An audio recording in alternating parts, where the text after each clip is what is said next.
Hey, what's going on everyone? Welcome back to another episode of Star Wars Coffee, where in today's episode, we're going to be doing a deep dive into Colin Trevorrow's Episode 9, a very detailed full script.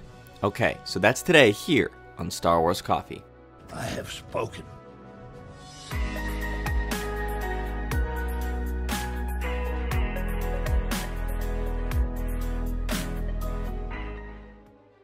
Hello there to all of the returning subscribers, but if you're new to the channel and you're just finding me for the first time, be sure to hit that subscribe button, hit that like button on this video and any other video from the channel that you check out, and be sure to hit that notification bell so that the bell is completely filled in, as this is the way you will never miss a new video the second it goes live. Do it! So Colin Trevorrow was originally going to be doing Episode 9 after Rian Johnson had turned the baton to him.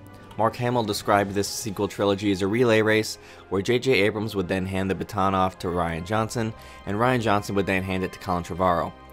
Disney and Rian Johnson, as well as Disney and Colin Trevorrow, haven't exactly seen eye to eye in terms of Rian Johnson's future trilogy, which that hasn't actually officially been announced yet. And with Colin Trevorrow's Episode 9, couldn't quite come to terms on the actual story, so they handed the baton back to J.J. Abrams. But the film has done quite well, it's already passed $1 billion, and so what we're going to do is go over what could have been for Star Wars Episode 9, which would have been called Duel of Fates. Important thing to note before we get into it is this script is dated at December 16th, 2016, so this comes from before Carrie Fisher passed away. This detailed report we're going to read from today is from Star Wars Newsnet. They did an excellent job with this, so I'm going to read from them. So I'll link that article in the description below. So let's get into it. Star Wars Episode 9, Duel of the Fates.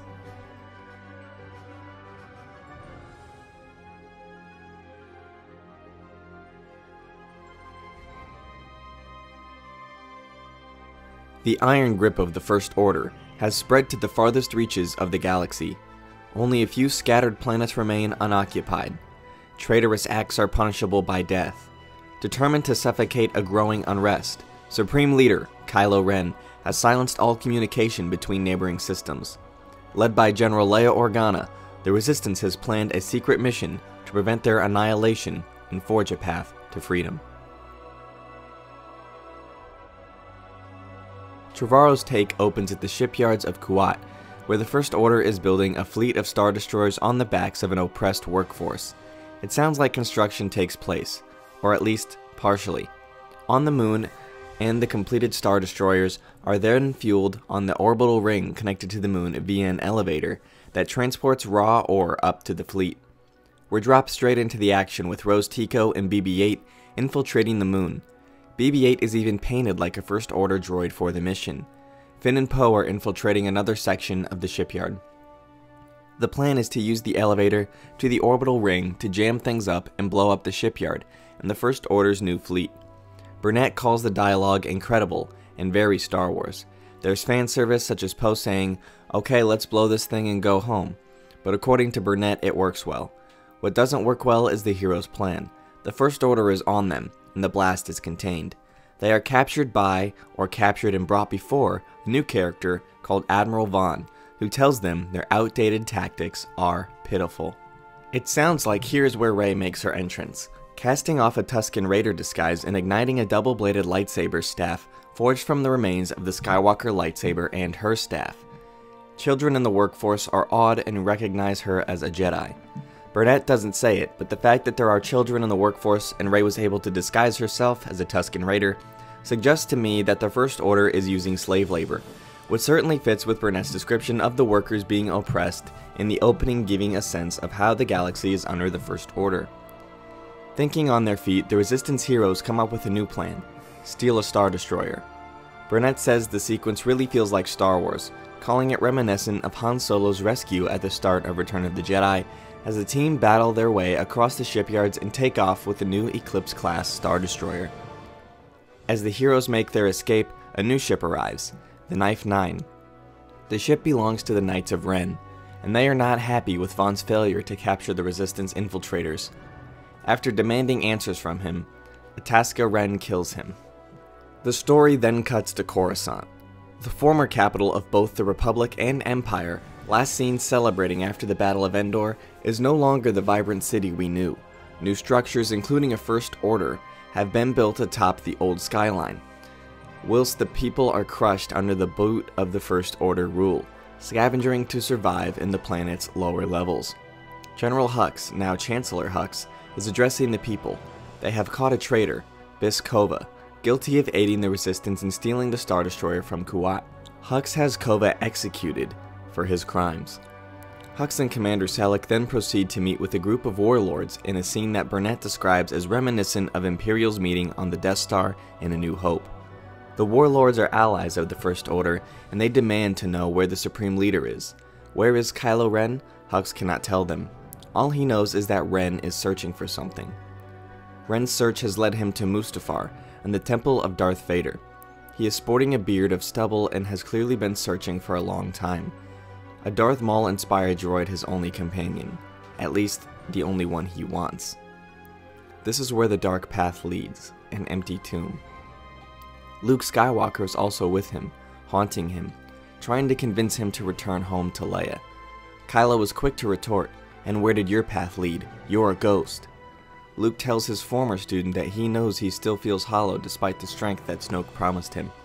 In return, Kylo tells Luke he will become more powerful than any Jedi, even him. It's a line strikingly similar to Anakin's own declaration in Revenge of the Sith. Inside the temple, Kylo Ren finds a Sith holocron and a message from Emperor Palpatine to Darth Vader. It's a message instructing Vader to take Luke to the Remnant Corps system, should he succeed in striking Palpatine down. There they will find Tor Valum, the master of the Sith, who instructed Palpatine. It's an interesting choice of words, but Burnett does not clarify in his second video that Valum is not an actual Sith Lord. At this point, the holocron scans Kylo and releases he is not Vader. It blasts him with red lightning, causing him to scream in agony as the dark energy spreads over him. Here we cut to the Resistance base on Korolev, where Leia can feel her son's pain. Chewie and Lieutenant Connix are with her and tell her that the team has returned. They're all shocked when the Star Destroyer lands on the base. Rey has mind-tricked the First Order troops on the bridge, and Leia has them led away, leading to what Burnett describes as a funny scene between Leia, Poe, and Rose as they try and explain how they stole a Star Destroyer. As Poe and Rose debrief with Leia, Rey confides in Finn that she doesn't think she can live up to people's expectations now that she's being recognized as a Jedi. When Finn asks if she can still sense Kylo, she confides that she is having nightmares and tells him, "Every night I wake up screaming. There's something between us and I can't explain it."